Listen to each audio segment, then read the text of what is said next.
So we're working on installing a catch can. So we've got the 513 FAB kit.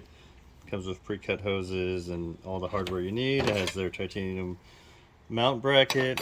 This is kind of just a generic catch can that they have their logo on. But so then the car is a 2020 Camry TRD.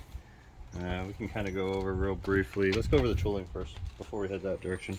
So it's just going to need a 10 mil, 7 mil sockets. And you're going to need some pliers because there's a couple clamps to take off, and obviously a flathead or a 1/4 inch for these one drive clamps, and then an Allen key. What size is this again? It's 2.5 mil. Alright, so those are the tools you're going to need. It's not a lot. It's supposed to be done in a very short amount of time. So this is my 2020 TRD. We had some custom air scoops that we had made once upon a time, kind of like what they have on the Golf R that my brother has. So we got them mated up. Don't mind the bugs. Yeah, I drive 45 miles one way. So so basically you're just going to take this to portion off. We kind of started working on this a little bit already. You've got this line to pull. It's just these two. And then mounts here, and it's going to route up through here, one to here, and then one down here, and then that's it. You want to... Oh, so this is... Okay, so earlier I kind of misspoke. It's not a 1/4 inch, this is just 7 mil bolts for these clamps that come in this kit. A couple things we found. It took us about 5 minutes to put this in.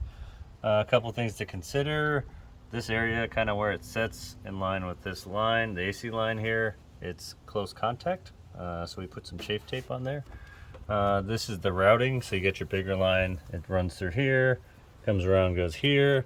The smaller one goes through here, but we have a bolt that sticks up. So we just got a like a vacuum plug just to keep it from chafing through there. So take a look. If you see this, make sure you cap that off. Get that thing protected, route it through, boom, boom, bam, we're done. Now the rest of the car, we've got an AM intake. We added in a 2.5 liter Camry intake because it has the duct already here, so we just punched it out and put it in there just to see if it would, for science, to see if it would do anything with our added in air scoops. It took us a long time to make these, and then of course we had the D3 tune on this car as well. So other than that, we haven't done too much. Here's the catch can final build. So you got the mounting plate. These things I will mention, double check these, because when we were putting these on, the hoses on, these fittings were loose, so we had to tighten those up. You don't want to install everything and then realize that you're going to need to tighten those. So just double check those, make sure those are tight. There's your mount, and this is the kit that we got from 513 FAB. So, And then how do they actually check it?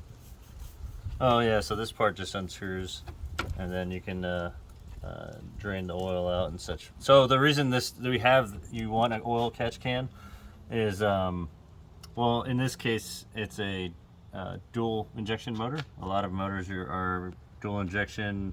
A lot of them are just direct injection, which in that case you definitely want oil catch can. But dual injection kind of helps mitigate all that carbon buildup that you have in there. With direct injection, you run into that problem where valves aren't getting cleaned by fuel because it's direct injection that's going straight into the motor.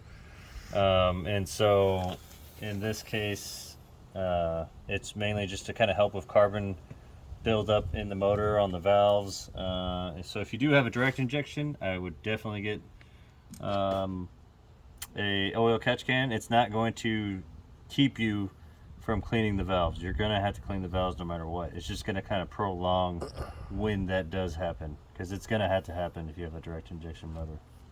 And what's the reason why anybody would want it on this car then that already has it? Well, it's still going to help save for your intake manifold, all the oil that you're going to have built up inside of there, and then your throttle body, all that crap. All that stuff's going to have oil pulled into there, and you know, it's going to help with keeping that stuff clean. So, all right. You got anything to add into that? Nope. Camera guy?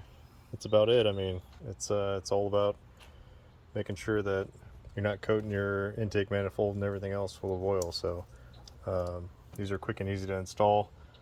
Just make sure you're checking on this like every oil change or so. I'm gonna rotate that just a little bit up. Yeah. Whenever And we're done here. easy install. Could you realistically just buy this stuff yourself and make your own kit? Yes. My answer is absolutely. These are pretty easy to cut. The only thing I will caution you about is when you get these, depending on the tool that you use, if you're not using the proper tool that snips them, and if you use an angle grinder or something like that, make sure you check the rubber, because a lot of times you can have a bunch of rubber built up from whatever you used to cut it inside of these. So you want to make sure you clean these out really good. And tape the ends and cut through the tape. 100%. That's why these have tape on them anyways, because that's when you buy the kit, they come with tape to hold it, because otherwise this whole thing is going to start unfurling itself, and So you're going to have... You're going to tape here, and you're going to cut in the middle of your tape. Yeah. It'll keep that from happening. Perfect example. And then honestly, this catch can, I have this same one on my motorcycle.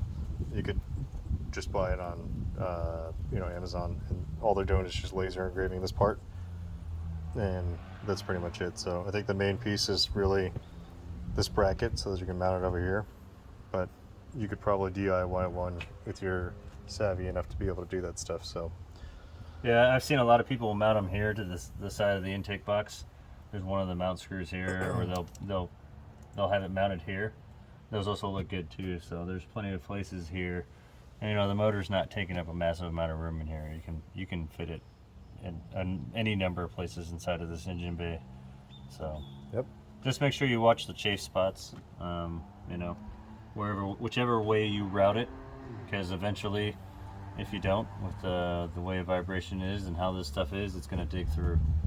So that's the last thing you want. Yep. All right, that's it.